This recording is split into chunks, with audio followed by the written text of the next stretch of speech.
Hi, I'm Perry Atkinson, General Manager here at theDove. Hey, check out our other videos and check out our website at thedove.us.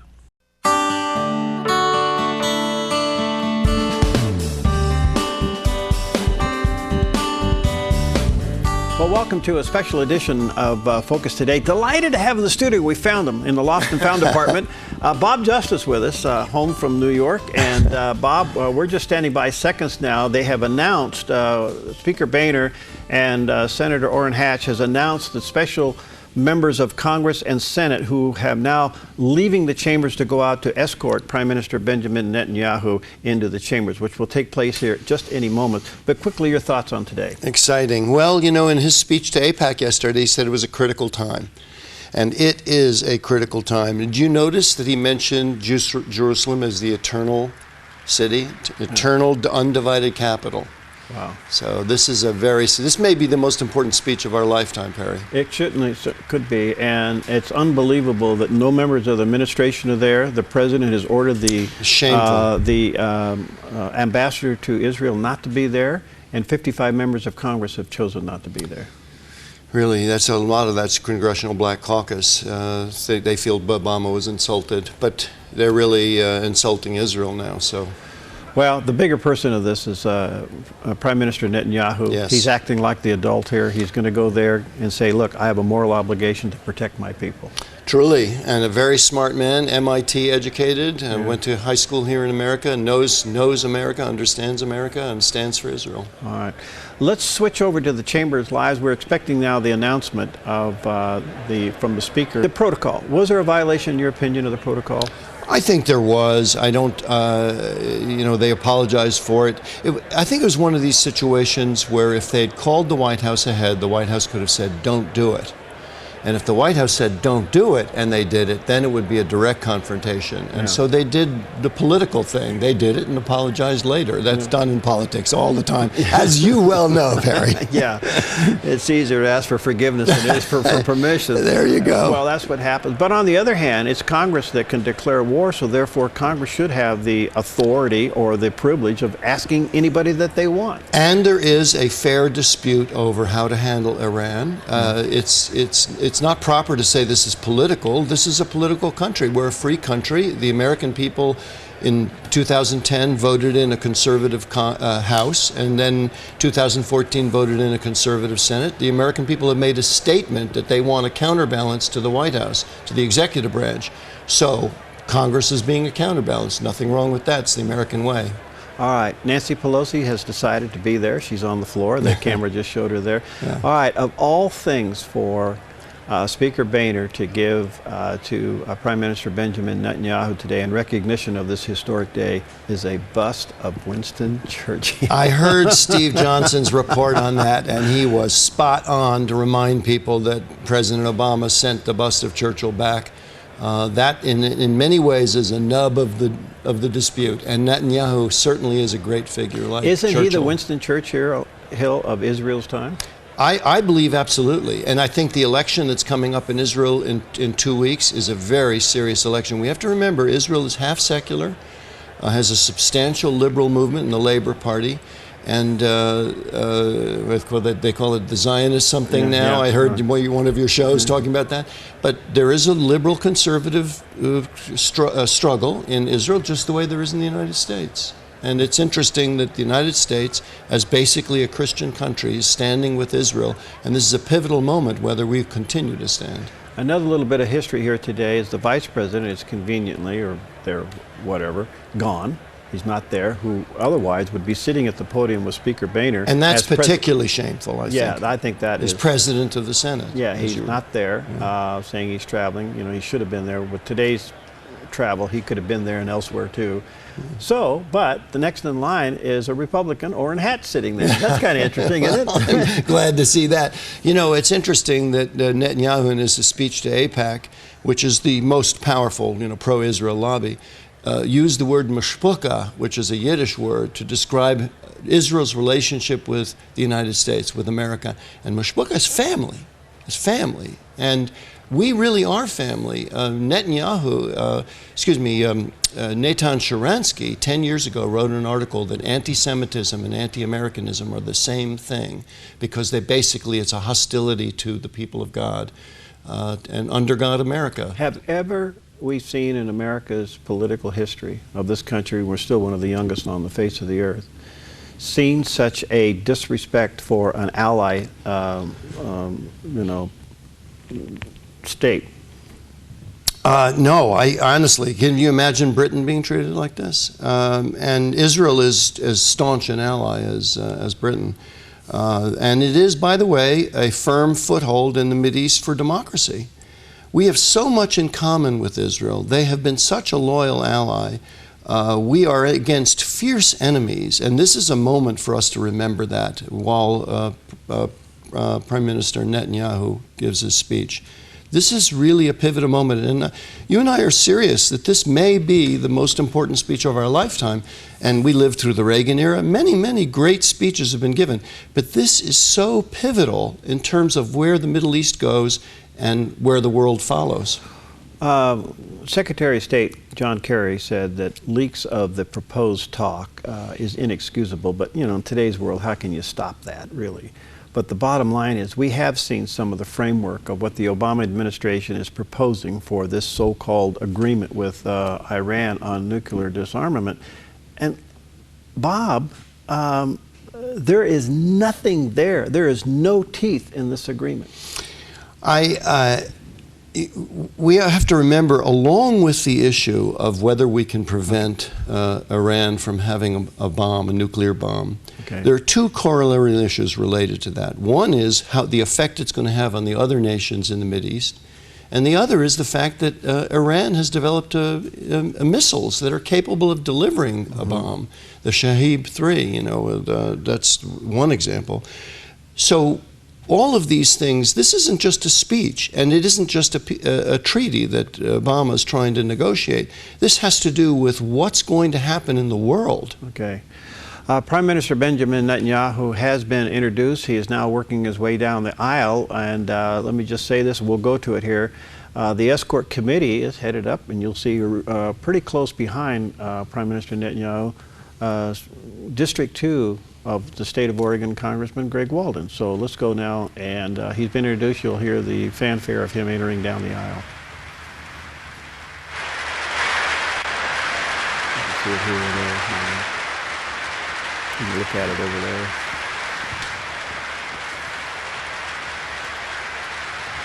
Well, I don't know.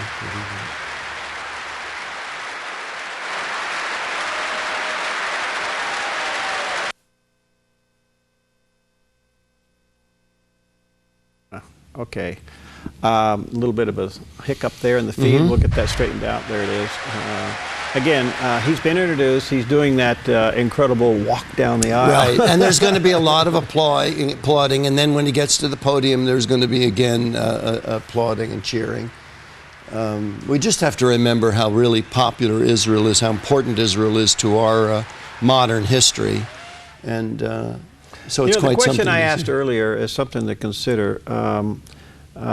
Is that, by the way, in there, you guys might want to look at the Fox site. See if they're having the same problem. Right? Here's the issue. What if the Republicans didn't show up for a State of the Union address? Isn't this kind of the equivalent? It's pretty close. It really is, because of the history we have with Israel. I mean, one of the things he said in the AIPAC speech is that we defend a common civilization against common threats. That common civilization, that's our connection with Britain as well. We share a real common root with Israel. And it's one reason why Netanyahu's speech was so carefully directed to Christians yesterday. Did you notice that? He really made an effort to reach out to Christians.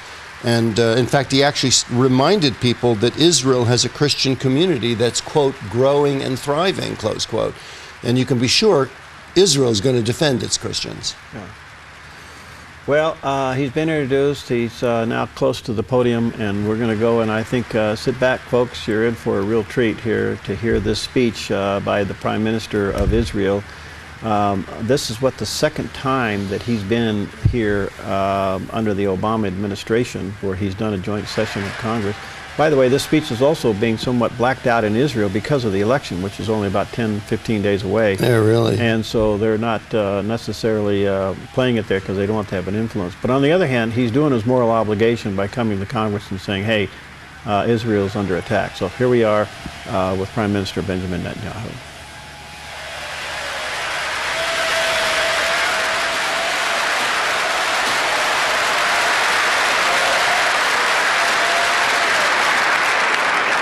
Members of Congress, I have the high privilege and distinct honor of presenting to you the Prime Minister of Israel, His Excellency Benjamin Netanyahu.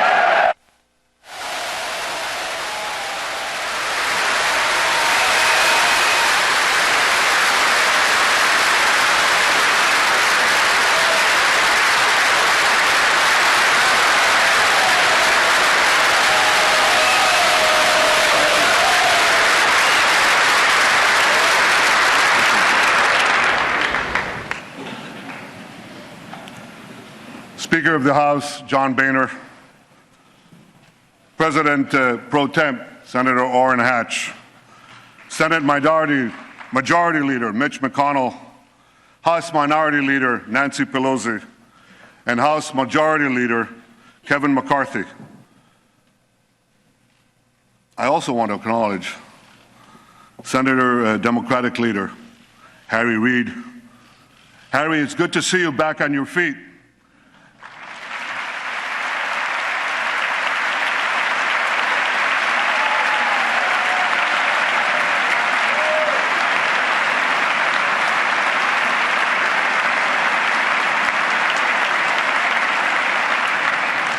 I guess it's true what they say, you can't keep a good man down. My friends, I'm deeply humbled by the opportunity to speak for a third time before the most important legislative body in the world, the U.S. Congress.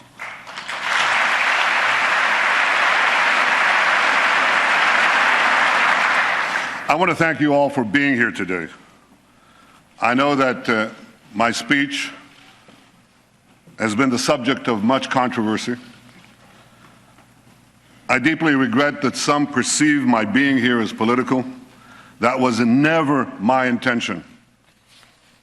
I want to thank you, Democrats and Republicans, for your common support for Israel, year after year, decade after decade.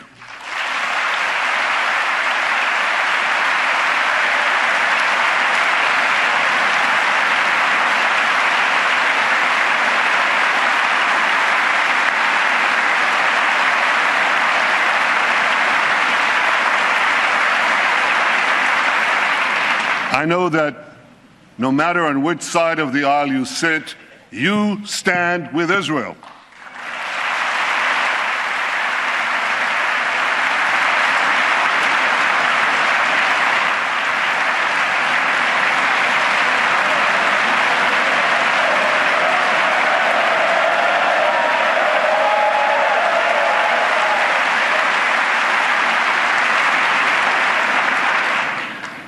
The remarkable alliance between Israel and the United States has always been above politics. It must always remain above politics.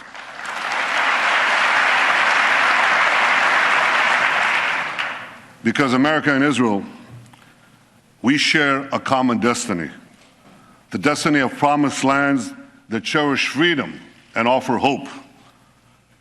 Israel is grateful for the support of America's people and of America's presidents, from Harry Truman to Barack Obama.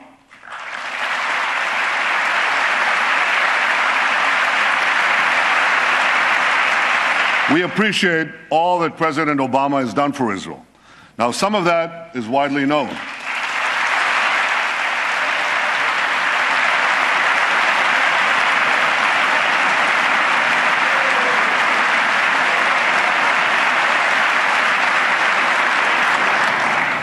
Some of that is widely known, like strengthening security cooperation and intelligence sharing, opposing anti-Israel resolutions at the UN.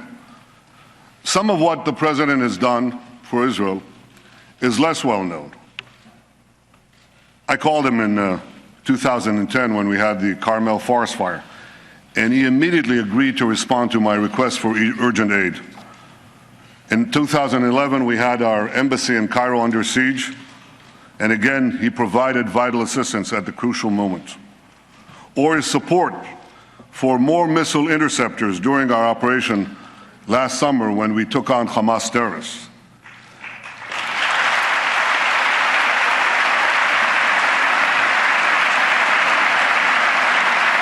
In each of those moments, I called the President, and he was there. And some of what the President has done for Israel might never be known, because it touches on some of the most sensitive and strategic issues that arise between an American president and an Israeli prime minister. But I know it, and I will always be grateful to President Obama for that support.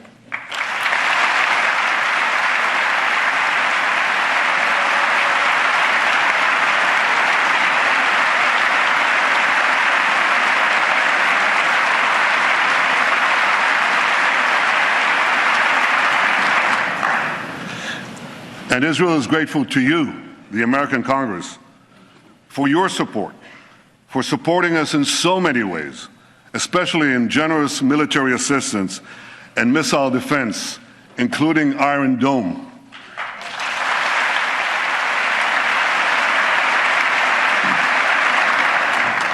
Last summer, millions of Israelis were protected from thousands of Hamas rockets because this Capitol dome helped build our Iron Dome.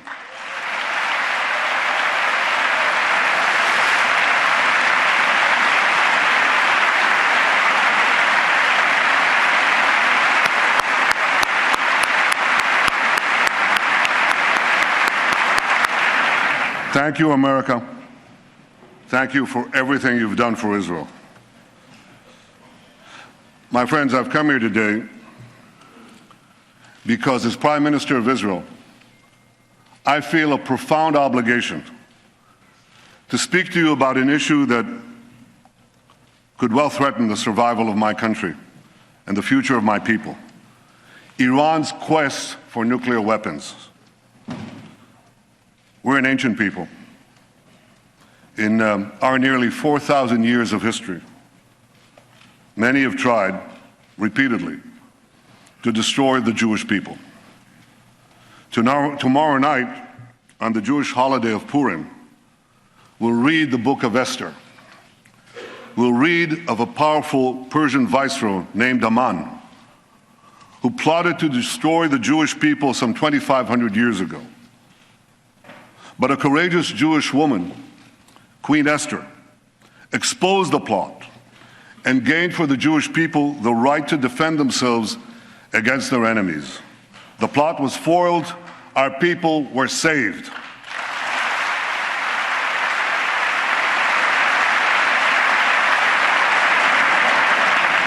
Today, the Jewish people face another attempt by yet another Persian potentate to destroy us. Iran's supreme leader, Ayatollah Khamenei, Iran's supreme leader, Ayatollah Khamenei, spews the oldest hatred of anti-Semitism with the newest technology. He tweets that Israel must be annihilated. He tweets. You know, in Iran, there isn't exactly free internet. But he tweets in English that Israel must be destroyed. For those who believe that Iran threatens the Jewish state, but not the Jewish people, listen to Hassan Nasrallah, the leader of Hezbollah, Iran's chief terrorist proxy. He said, "If all the Jews gather in Israel, it will save us the trouble of chasing them down around the world."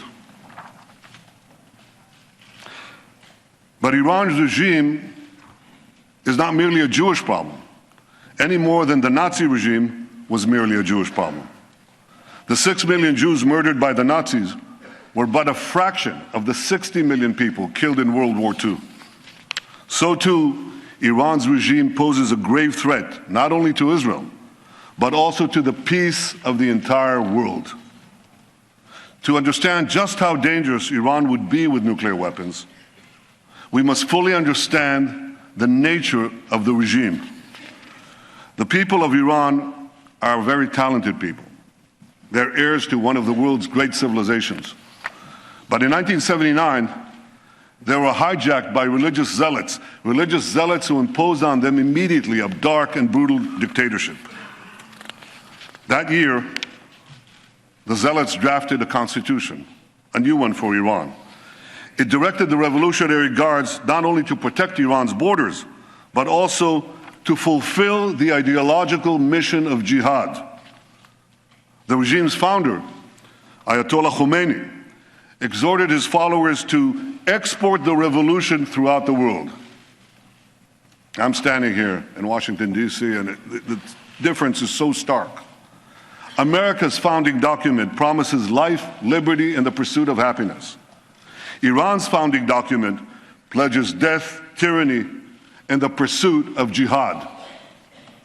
And as states are collapsing across the Middle East, Iran is charging into the void to do just that. Iran's goons in Gaza, its lackeys in Lebanon, its Revolutionary Guards on the Golan Heights are clutching Israel with three tentacles of terror. Backed by Iran, Assad is slaughtering Syrians. Backed by Iran, Shiite militias are rampaging through Iraq.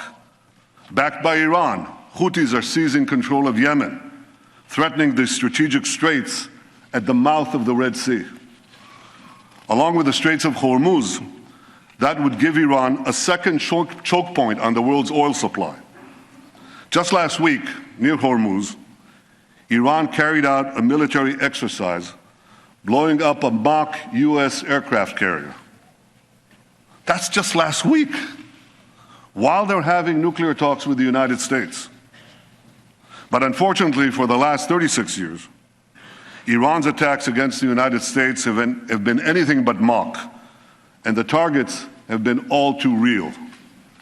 Iran took dozens of Americans hostage in Tehran, murdered hundreds of American soldiers, Marines in Beirut, and was responsible for killing and maiming thousands of American servicemen and women in Iraq and Afghanistan. Beyond the Middle East, Iran attacks America and its allies through its global terror network. It blew up the Jewish Community Center and the Israeli embassy in Buenos Aires. It helped al-Qaeda bomb U.S. embassies in Africa. It even attempted to assassinate the Saudi ambassador right here in Washington, D.C. In the Middle East, Iran now dominates 4 Arab capitals: Baghdad, Damascus, Beirut, and Sana'a. And if Iran's aggression is left unchecked, more will surely follow. So at a time when many hope that Iran will join the community of nations, Iran is busy gobbling up the nations.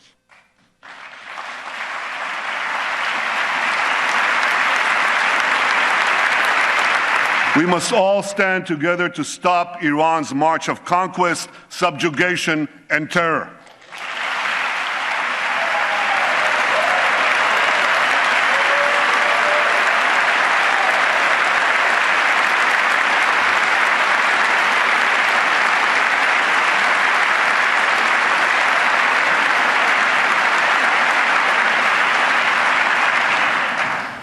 Now, 2 years ago, we were told to give President Rouhani and Foreign Minister Zarif a chance to bring change and moderation to Iran. Some change, some moderation. Rouhani's government hangs gays, persecutes Christians, jails journalists, and executes even more prisoners than before. Last year, the same Zarif who charms Western diplomats laid a wreath at the grave of Imad Murnia. Imad Murnia is the terrorist mastermind who spilled more American blood than any other terrorist besides Osama bin Laden. I'd like to see someone ask him a question about that. Iran's regime is as radical as ever. Its cries of death to America, that same America that it calls the great Satan, as loud as ever. Now, this shouldn't be surprising, because the ideology of Iran's revolutionary regime is deeply rooted in militant Islam. And that's why this regime will always be an enemy of America. And don't be fooled.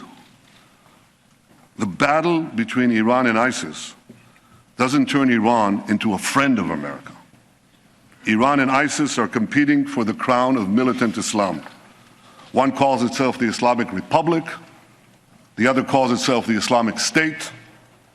Both want to impose a militant Islamic empire, first on the region and then on the entire world. They just disagree among themselves who will be the ruler of that empire.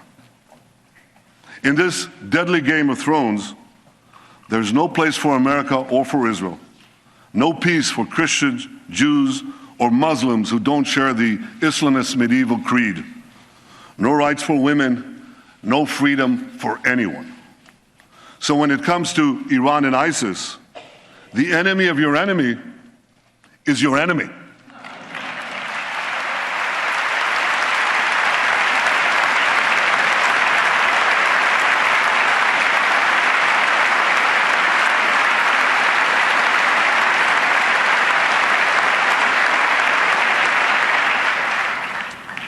The difference is that ISIS is armed with butcher knives, captured weapons, and YouTube, whereas Iran could soon be armed with intercontinental ballistic missiles and nuclear bombs.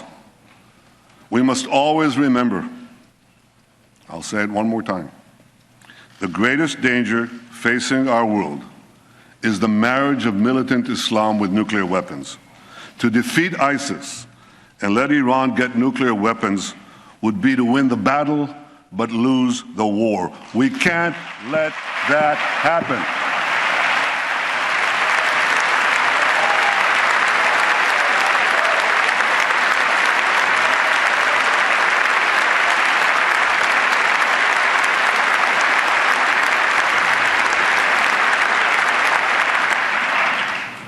But that, my friends, is exactly what could happen if the deal now being negotiated is accepted by Iran.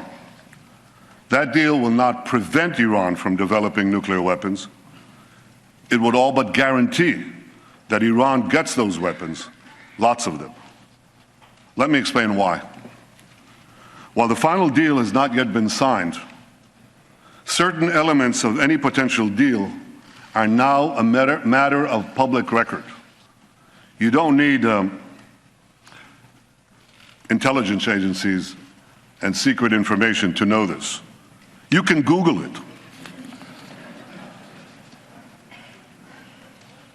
Absent a dramatic change, we know for sure that any deal with Iran will include two major concessions to Iran. The first major concession would leave Iran with a vast nuclear infrastructure, providing it with a short breakout time to the bomb. Breakout time is the time it takes to amass enough weapons-grade uranium or plutonium for a nuclear bomb.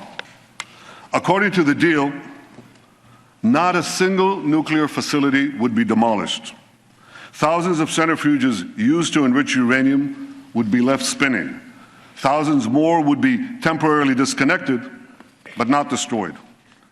Because Iran's nuclear program would be left largely intact, Iran's breakout time would be very short, about a year by US assessment, even shorter by Israel's. And if Iran's work on advanced centrifuges, faster and faster centrifuges, is not stopped, that breakout time could still be shorter, a lot shorter. True, certain restrictions would be imposed on Iran's nuclear program, and Iran's adherence to those restrictions would be supervised by international inspectors. But here's the problem. You see, inspectors document violations. They don't stop them. Inspectors knew when North Korea broke to the bomb, but that didn't stop anything. North Korea turned off the cameras, kicked out the inspectors, Within a few years, it got the bomb. Now we're warned that within 5 years, North Korea could have an arsenal of 100 nuclear bombs. Like North Korea, Iran too has defied international inspectors. It's done that on at least 3 separate occasions: 2005, 2006, 2010.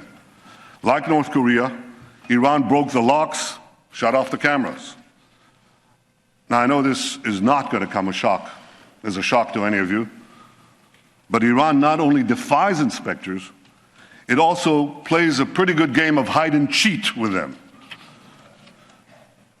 The UN's nuclear watchdog agency, the IAEA, said again yesterday that Iran still refuses to come clean about its military nuclear program. Iran was also caught twice, not once, twice, operating secret nuclear facilities in Natanz and Qom, facilities that inspectors didn't even know existed. Right now, Iran could be hiding nuclear facilities that we don't know about, the US and Israel.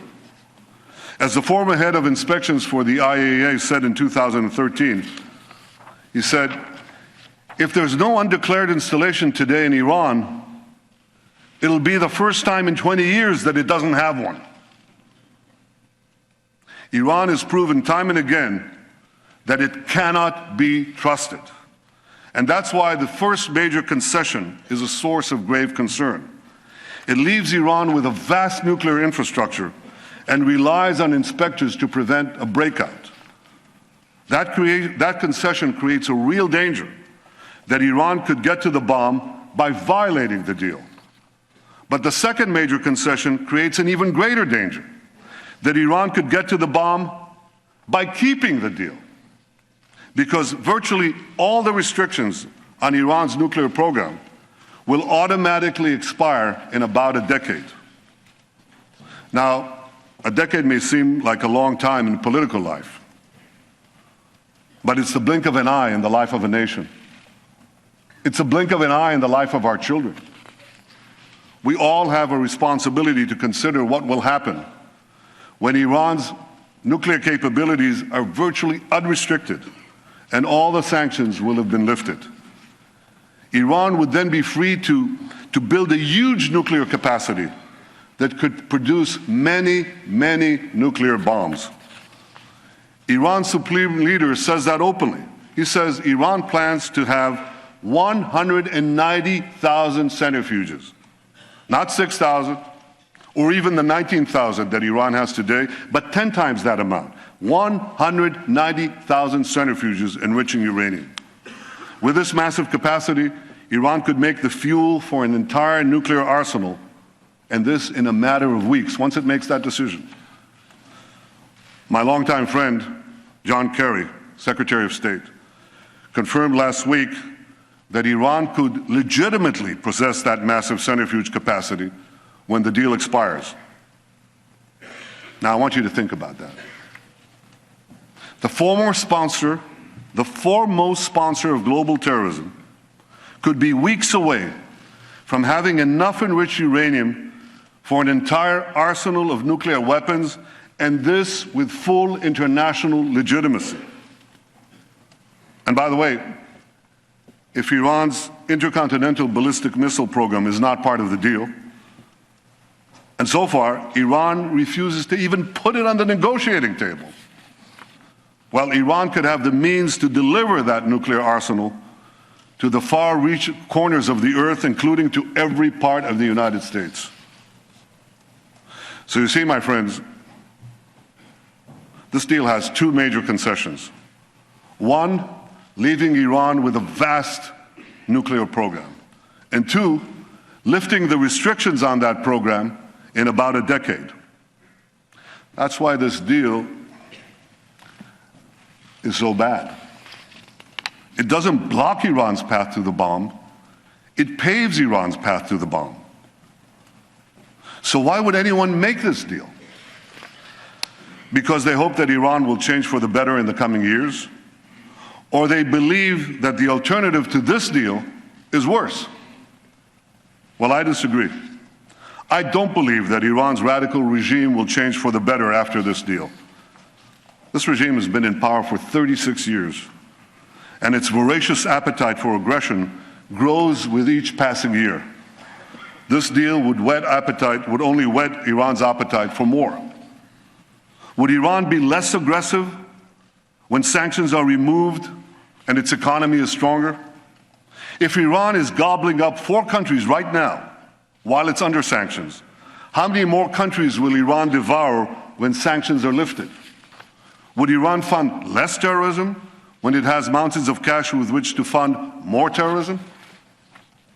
Why should Iran's radical regime change for the better when it can enjoy the best of both worlds, aggression abroad, prosperity at home? This is a question that everyone asks in our region. Israel's neighbors, Iran's neighbors, know that Iran will become even more aggressive and sponsor even more terrorism when its economy is unshackled and it's been given a clear path to the bomb. And many of these neighbors say they'll respond by racing to get nuclear weapons of their own. So this deal won't change Iran for the better. It will only change the Middle East for the worse. A deal that's supposed to prevent nuclear proliferation would instead spark a nuclear arms race in the most dangerous part of the planet. This deal won't be a farewell to arms. It would be a farewell to arms control. And the Middle East would soon be crisscrossed by nuclear tripwires. A region where small skirmishes can trigger big wars would turn into a nuclear tinderbox. If anyone thinks this deal kicks the can down the road, think again. When we get down that road, we'll face a much more dangerous Iran, a Middle East littered with nuclear bombs, and a countdown to a potential nuclear nightmare. Ladies and gentlemen, I've come here today to tell you we don't have to bet the security of the world on the hope that Iran will change for the better. We don't have to gamble with our future and with our children's future. We can insist that restrictions on Iran's nuclear program not be lifted for as long as Iran continues its aggression in the region and in the world.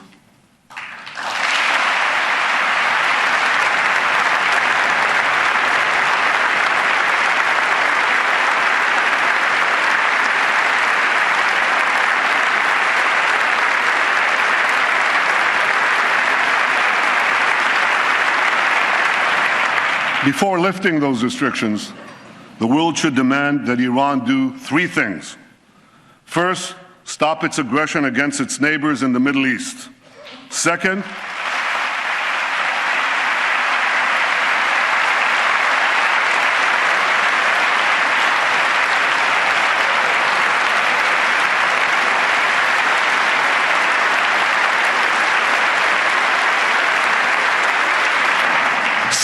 stop supporting terrorism around the world.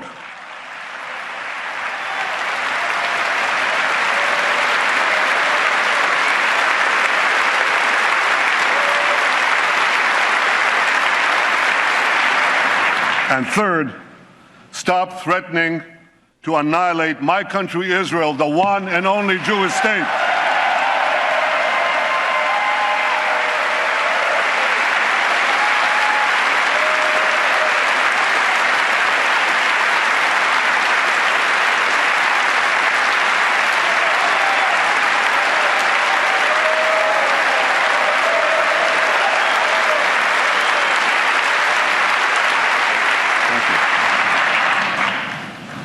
If the world powers are not prepared to insist that Iran change its behavior before a deal is signed, at the very least, they should insist that Iran change its behavior before a deal expires.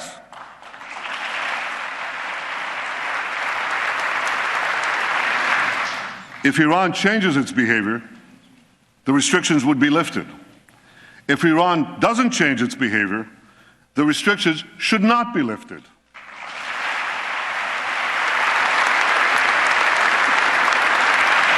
If Iran wants to be treated like a normal country, let it act like a normal country.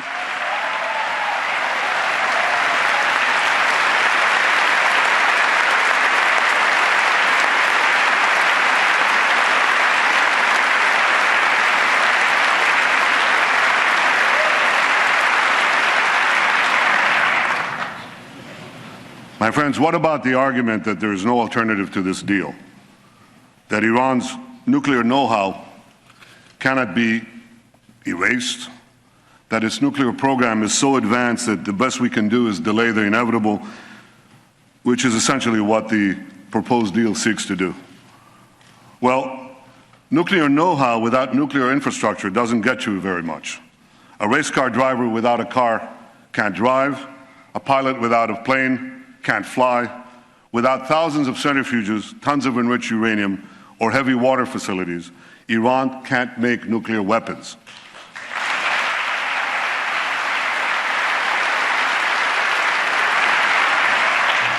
Iran's nuclear program can be rolled back well beyond the current proposal by insisting on a better deal and keeping up the pressure on a very vulnerable regime, especially given the recent collapse in the price of oil.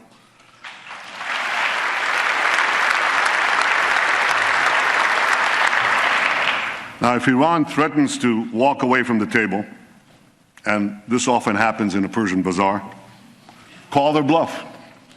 They'll be back because they need the deal a lot more than you do.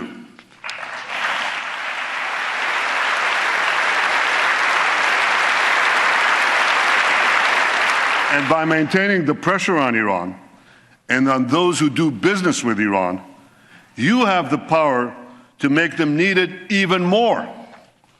My friends, for over a year,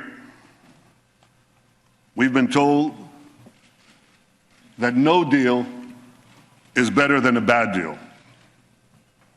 Well, this is a bad deal. It's a very bad deal. We're better off without it.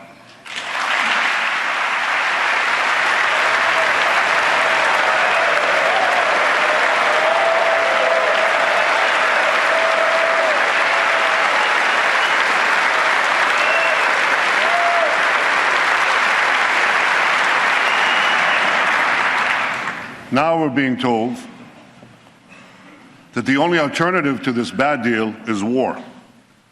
That's just not true. The alternative to this bad deal is a much better deal.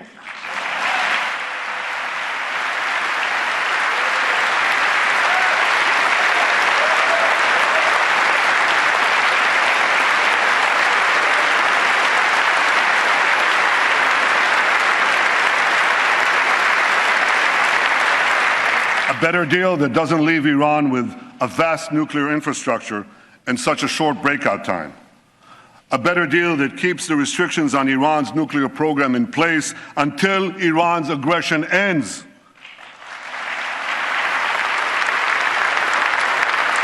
A better deal that won't give Iran an easy path to the bomb. A better deal that Israel and its neighbors may not like, but with which we could live, literally. And no country has a greater stake. No country has a greater stake than Israel in a good deal that peacefully removes this threat.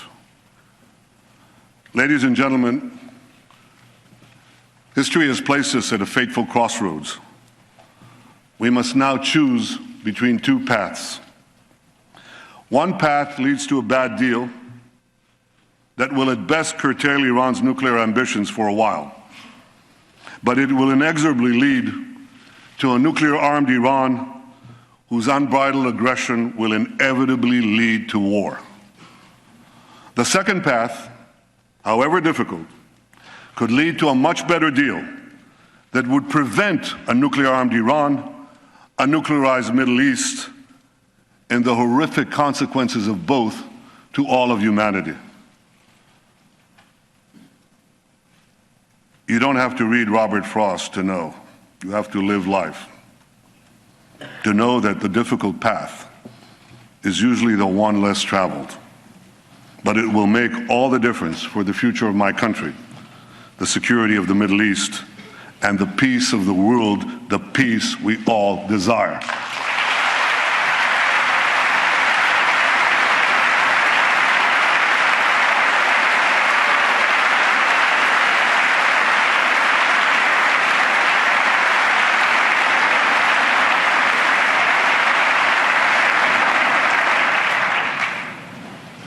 My friends, standing up to Iran is not easy. Standing up to dark and murderous regimes never is. With us today is Holocaust survivor and Nobel Prize winner Elie Wiesel.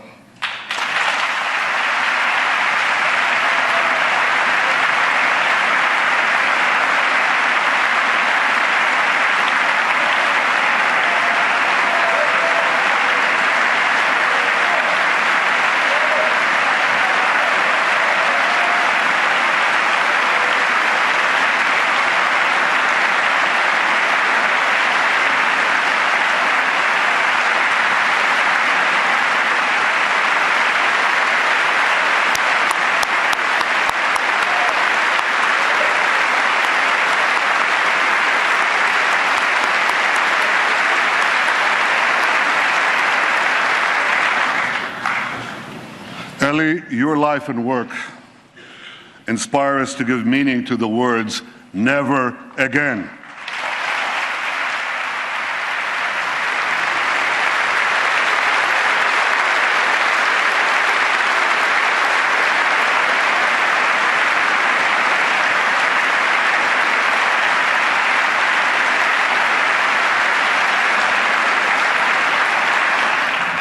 And I wish I could promise you, Elie, that the lessons of history have been learned. I can only urge the leaders of the world not to repeat the mistakes of the past.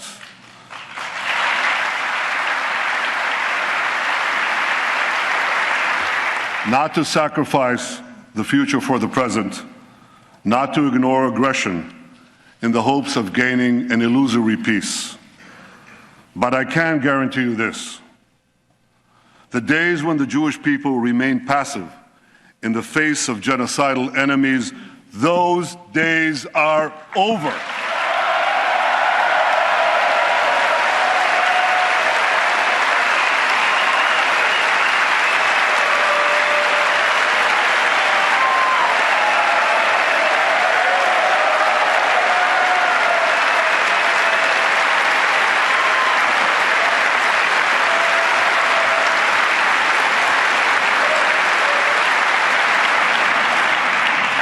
We are no longer scattered among the nations, powerless to defend ourselves. We've restored our sovereignty in our ancient home, and the soldiers who defend our home have boundless courage. For the first time in 100 generations, we, the Jewish people, can defend ourselves.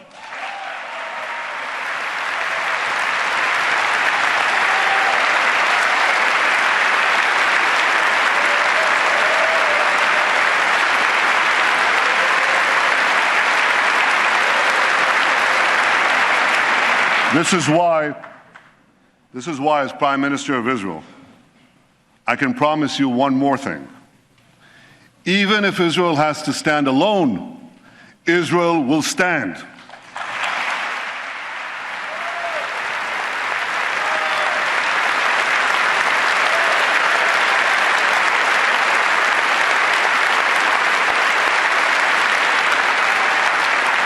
But I know that Israel does not stand alone. I know that America stands with Israel. I know that you stand with Israel.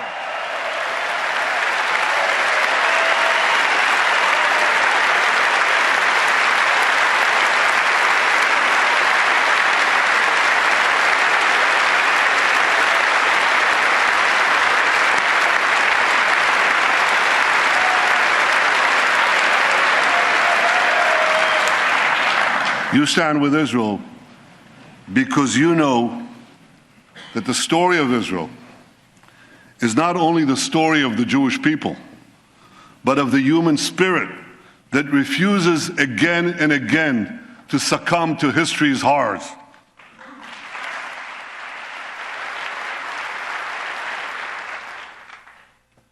facing me, right up there in the gallery, overlooking all of us in this august chamber, is the image of Moses. Moses led our people from slavery to the gates of the Promised Land. And before the people of Israel entered the land of Israel, Moses gave us a message that has steeled our resolve for thousands of years. I leave you with his message today. Chizku v'imtzu, al tiru ve'al ta'artzu mipnehem. Be strong and resolute, neither fear nor dread them. My friends, may Israel and America always stand together, strong and resolute. May we neither fear nor dread the challenges ahead. May we face the future with confidence, strength, and hope. May God bless the state of Israel, and may God bless the United States of America.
Thank you.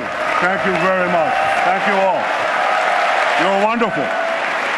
Thank you, America. Thank you. Thank you. Well, I think, Bob, we just heard perhaps one of the most incredible speeches of our lifetime. Truly. I think we have just witnessed a prophet of our day. Yes. We read in the Old Testament the various prophets and how they warned Israel and spoke out. We just experienced a very biblical moment with Prime Minister Benjamin Netanyahu. I think that was a prophetic speech. It was brilliantly delivered. Really? Brilliantly delivered, and quite frankly, he was the bigger of the men that are kind of at odds over this by getting up and paying tribute where tribute was due. Right, in the beginning, yeah. But drawing an incredible line in the sand when it comes to Israel, or when it comes to Iran, that Israel just cannot allow it to have nuclear weapons. I think he said in a roundabout way that we'll stand alone. And I know you'll stand with us, but he also said we'll stand alone. Yes. Which basically says, you know, if you're not there, we're going to go in. Right. We have a lot to talk about tomorrow. Yeah. Because the speech breaks down into some very important nuggets. But I think the headline news in terms of what we're talking about is that he says that we have a choice between two paths. One deal that leads to a nuclear Iran and inevitable war. Yeah.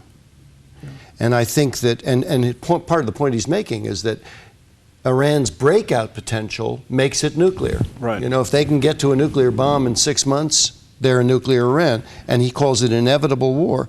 And then his promise that even if Israel has to stand alone, Israel will stand, which means there's going to be war if we're the only ones to wage it, if there's a nuclear Iran, because it's an existential threat. There's no question about it. Now, he also pointed out the elements of the proposed deal that's on the table and how flawed those elements really are. Truly. They really don't accomplish anything. They don't disband Iran's nuclear program. If anything, and kicking the can down the road, basically he said 10 years in political life is an eternity. Political life, or 10 years in a country's life is a blink of the eye, you know. And for the sake of our children, But look, I think what we have here is, what is the Congress going to do with the speech? What's the obligation of Congress now when they've heard a man get up and give factual warning that this cannot be allowed? And what is the Congress's alternative? But what can the Congress do against a rogue president who's governing and legislating by executive order? Right. What can they do to stop this deal? You know, we said a couple things off the air that come to mind for me. One, I just want to make sure I mention, because it was chilling when you said it, that we have in Netanyahu a man who defends America better than our president does. Right. And that's true. And I think that that's where we're going with this. The other interesting element that I mentioned is, what are the candidates? What are the GOP candidates going to do?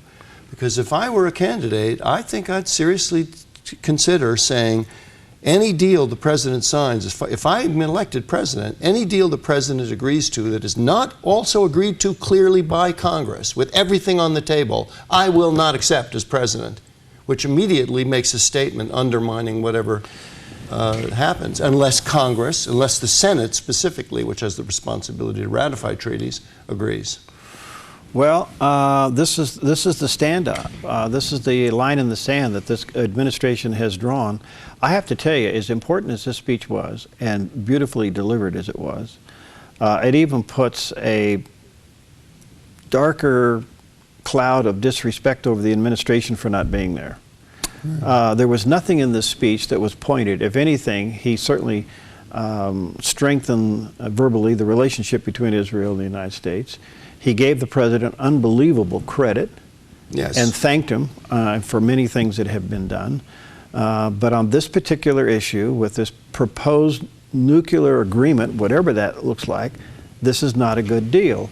And why we're allowing it, I don't know. But can and will the Congress exercise its power to stifle the president on this? That's going to be the big thing. So far, they haven't done a thing against his executive orders, not a thing. Quite frankly, he should be impeached for it. Yeah. So does the new Congress, Republican-controlled House and Senate, have the fortitude to stop this deal? Yeah, I say, you know, I'll tell you, honestly, I think the candidates can also have influence on this, because a lot of people think there's a good chance that Republicans will win in 2016, win the White House, win the executive branch. So it's going to matter what the candidates say. But then you're right. Do we have, in the Speaker of the House, in Boehner, do we really have a man that's going to be willing to stand up to Obama? And there are ways to stand up short of impeachment. I mean, the problem with impeachment, of course, is the Democratic Party has sadly become really treacherous. And they, no matter what the justice is, no matter what the facts are, no matter what the legitimacy of an impeachment is, the Democratic Party will block a conviction in the Senate. And the House knows that. Just like with the Clinton impeachment, there was no honesty in that impeachment on the part of the Senate. The Senate refused to listen to the case, and they would do the same thing with Obama. Well, I'm glad you're back from the grave. I don't know where you've been hiding, I do, but I want to get into the whole issue about Speaker Boehner. Why hasn't he been more forceful in his management of the House? He could be sending to this president bill after bill after bill, knowing that they're going to be vetoed, but at the same time staking out the territory for the 2016 election cycle. Right, and I'm still, of course, hopeful that that's what he's going to do, but it doesn't appear so. The early record is not good. No, it's not good. And so, well, anyway, you're going to be with us tomorrow, Bob. We'll continue this on. But I think, folks, what you saw and heard today was historic. There's no question about it. This is a moment in world history that will go down far beyond our lives, unless the Lord tarries. And I got to tell you, he basically was a prophet today. I think what we saw today was a modern-day biblical Israeli prophet standing to the microphone, the world microphone, and giving a prophecy to the world. The question is, will we heed the warning? All right, thanks for watching, and hope you enjoyed it, and be with us next time on Focus Today.